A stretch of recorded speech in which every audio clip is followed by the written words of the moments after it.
9 changes of the watery star hath been the shepherd's note since we have left our throne without a burden. Time as long again would be filled up, my brother, without thanks, and yet we should for perpetuity go hence in debt. And therefore like a cipher, yet standing in rich place, I multiply with one, we thank you, many thousands more that go before it. Stay your thanks a while and pay them when you part. Sir, that's tomorrow. I am questioned by my fears of what may chance or breed upon our absence, that may blow no sneaping winds at home to make us say this is put forth too truly. Besides, I have stayed to tire your royalty. We are tougher, brother, than you can put us to it. No longer stay. 1 7 night long. Very sooth tomorrow. We'll part the time between us, then in that I'll no gainsay. Press me not, beseech you so. There is no tongue that moves, none in the world so soon as yours could win me. So should it now with a necessity in your request, although 'twere needful I denied it. My affairs do even drag me homeward, which to hinder were in your love, or quit to me my stay to you, a charge and trouble. To save both, farewell, our brother. Tongue-tied, our queen? Speak you. I had thought, sir, to have held my peace until you'd drawn oath from him not to stay.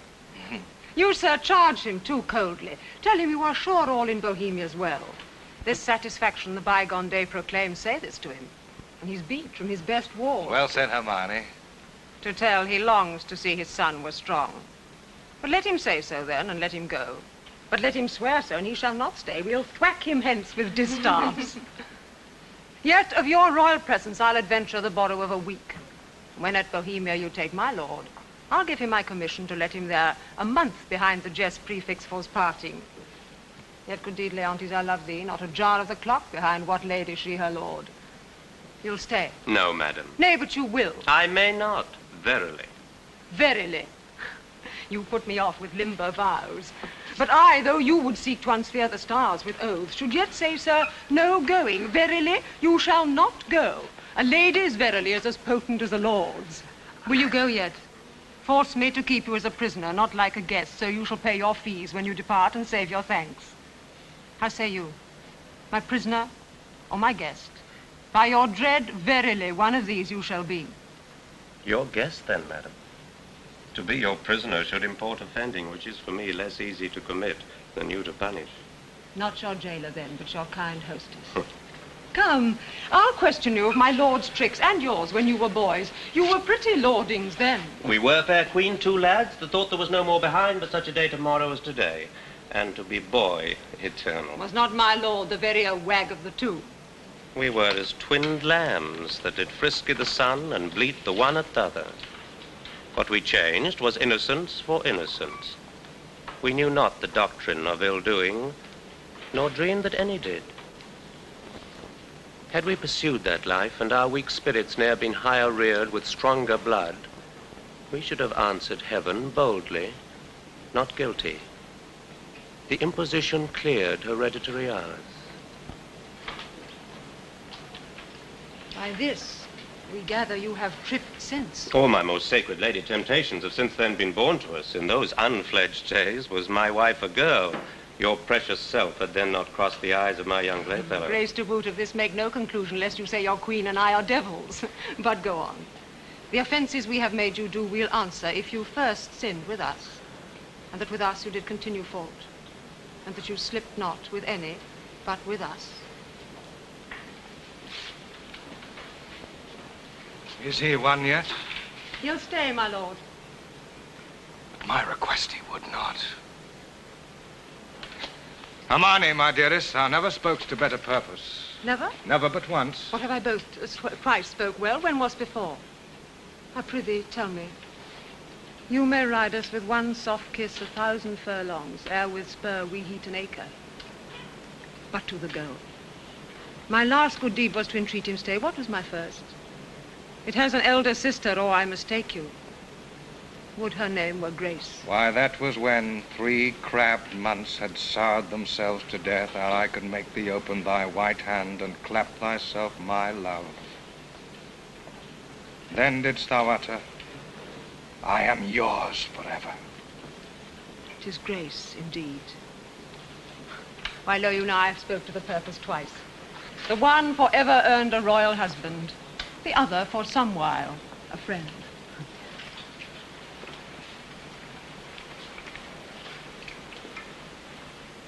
Too hot. Too hot.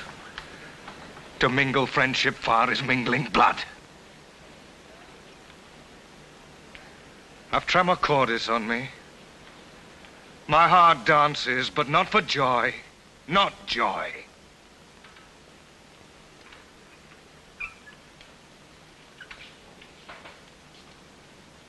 This entertainment may a free face put on, derive a liberty from heartiness, from bounty, fertile bosom, and well become the agent.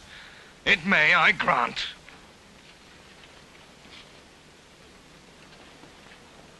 But to be paddling palms and pinching fingers as now they are, and making practice smiles as in a looking glass, and then to sigh as 'twere the more to the dear.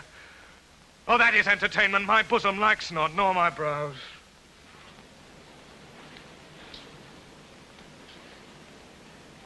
Cornelius, art thou my boy? Aye, my good lord.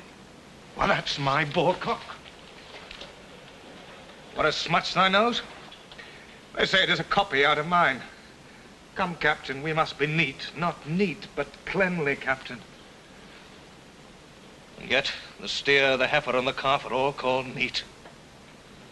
Still virginaling upon his palm. How now, my wanton calf? Art thou my calf? Yes, if you will, my lord. Thou want'st a rough passion the shoots that I have to be full like me. Yet they say we are almost as like as eggs. Women say so, that we'll say anything. But were they false as ore-dyed blacks, as winds, as waters, false as dice are to be wished by one that fixes no bourne twixt his and mine, yet were it true to say this boy were like me. Come, Sir Page, look on me with your welkin eye. Sweet villain, most dearest, my collop, can thy dam, may it be. Affection, thy intention stabs the center. Thou dost make possible things not so held, communicates with dreams. How can this be? With what's unreal thou coactive art, and fellowst nothing. Then 'tis very credent thou mayest co-join with something. And thou dost, and that beyond commission. And I find it, and that to the infection of my brains and hardening of my brows. What means, Cecilia? Something seems unsettled. How, my lord? You look as if you held a brow of much distraction. Are you moved, my lord? No, in good earnest. Looking on the lines of my boy's face, methought I did recoil 23 years, and saw myself unbreeched in my green velvet coat, my dagger muzzled lest it should bite its master, and so prove, as ornaments oft do, too dangerous. How like methought I then was to this colonel, this squash, this gentleman. Well, honest friend, will you take eggs for money? No, my lord, I'll fight. You will? Why, happy man, be as dull. My brother, are you so fond of your young prince as we do seem to be of ours? If at home, sir, he's all my exercise, my mirth, my matter. Now my sworn friend, and then mine enemy. He makes a July's day short as December, and with his varying childness, cures in me thoughts that would thick my blood. So stands this squire officed with me. We two will walk, my lord, and leave you to your graver steps. Hermione, how thou lovest us, showing our brothers welcome. Let what is dear in Sicily be cheap. Next to thyself and my young rover, he's a parent to my heart. If you would seek us, we are yours in the garden. Shall us attend you there? To your own bents dispose you. You'll be found, be you beneath the sky.